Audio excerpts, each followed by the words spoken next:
Arifureta, from commonplace to world's strongest. I nearly gave this one a pass.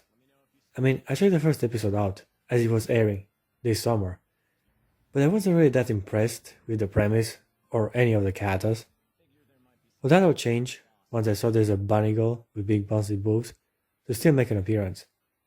From that moment on, I was determined to see this through and finally watch the whole anime. And I'm glad I did.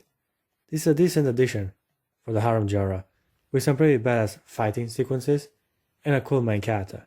We are dealing again with a teleported to another fantasy game world cliche, which by now is so terribly overused. I just accept it as a plot device to make the show more interesting. I do appreciate that we skipped the introduction to this alternative reality, and from the very first episode, we jump right in the thick of the action. From what I could gather, a bunch of teenagers were summoned to help this weird kingdom to fight against monsters and the horrors of the labyrinth. Otherwise, we don't get much of an exposition, and the show immediately presents us with the protagonist of the story, the average and rather short, everyday otaku, Hajime Nagumo. Apparently he is 17, but given his initial appearance, I would take away a few years from that number. Anyway, besides being frail and insecure, he's also not much of a fighter, go figures, and yet despite all that, one girl from his party still has her heart for him. Kaori is a healer, and Hajime was at first a supporter.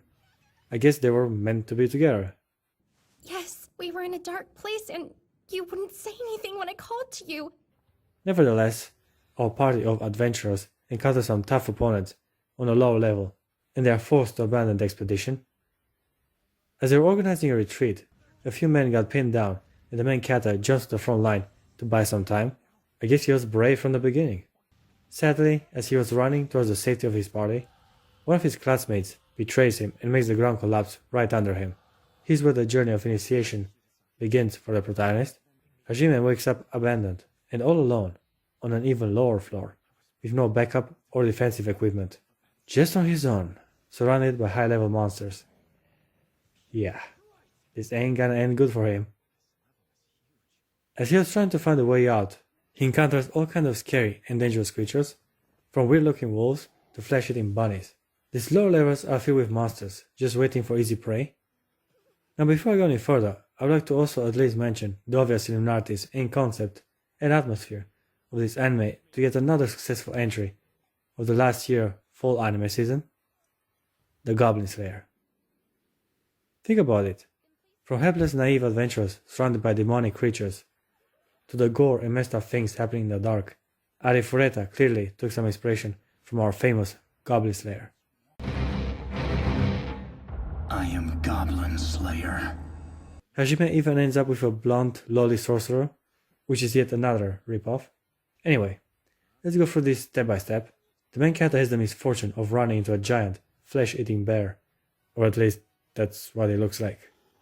Being unprepared to face such an opponent, Hajime can't do much but run in fear, while this giant creature rips one of his arms apart. One thing to dismember your opponent, but it's another to eat his limb right in front of him. That's some messed up shit. At this point the protagonist had only two options left, either become stronger and overcome the obstacle that surrounds him, or give up and die, alone in a cave. Hajime curses his fate in his attempt to fight his way out to the surface, to have his revenge against the one that banished him into this hellhole. If something's in the way, if anyone's keeping me from my destination, I'll kill him. Learning from his aggressor, the protagonist starts eating monster meat to regenerate and increase his stats. Here's where his character and appearance change drastically. After ingesting monster meat, he undergoes painful transformation, which morphed him into a complete badass. Hajime has grown a few inches and gotten shredded with muscles overnight. He also has white hair now and a gun. Starting to see a slight resemblance with a very popular and iconic character. I'm talking about Dante from the Devil May Cry franchise. Hajime might have the same cape and the same wig. Not in a million years. But he ain't nowhere near as cool and charismatic. Now we have an overpowered protagonist wandering around the labyrinth, defeating pretty much anything he encounters. I did like the transition from weak and insecure to too strong and confident. Wasn't exactly the best character development of the year, but at the very least, the anime tried to make us care and sympathize for him. Time to introduce some ladies. I mean, this show is advertised to be part of the harem genre, therefore, much of its value will come from how well developed and interesting the female characters are. First one Hajime encounters is right at the lowest levels in the labyrinth. Yue is a blonde loli held captive by some ancient spell, and the protagonist is at first reluctant to set her free. He assumes she is there for a damn good reason, and tries to leave her behind, until the loli claims that she ended up in that prison because she was betrayed by her people. I'm here because I was betrayed. Damn it. Being fairly familiar with such scenarios, the protagonist decides to at least give her a chance of freedom. From this moment on, Yue and Hajime remain inseparable till the last episode. We made it to the surface! Actually, the blonde lady couldn't remember her name, and Yue is the one that Hajime gave her. This room looked like it was filled with stars, and your golden hair reminded me of the moon in the night sky. That was a beautiful moment between those two. Oh yeah, nearly forgot to also mention that Yue is some sort of ancient vampire mage. Really? Hey, little vampire princess, you think you could give me a break and stop snacking on me for a minute? The protagonist and his blonde companion have good chemistry together. She was the necessary counterpart to his mean attitude, otherwise Hajime would have been angry all the time. I also like how he gave up on his vendetta.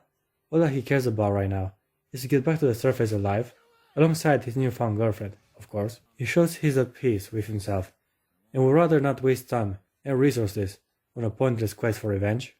From here on out, Hajime keeps on getting stronger and stronger, which culminates with inheriting the ancient power of a labyrinth boss. Now he's completely overpowered and easily handles any obstacle or opponent that dares stand in his way. It's time for the bunny girl to make an appearance. Oh yeah. This is the moment I've been waiting for.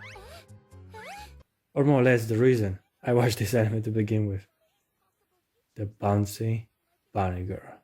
Look at her chest! It's as flat as a boy's! But mine's not.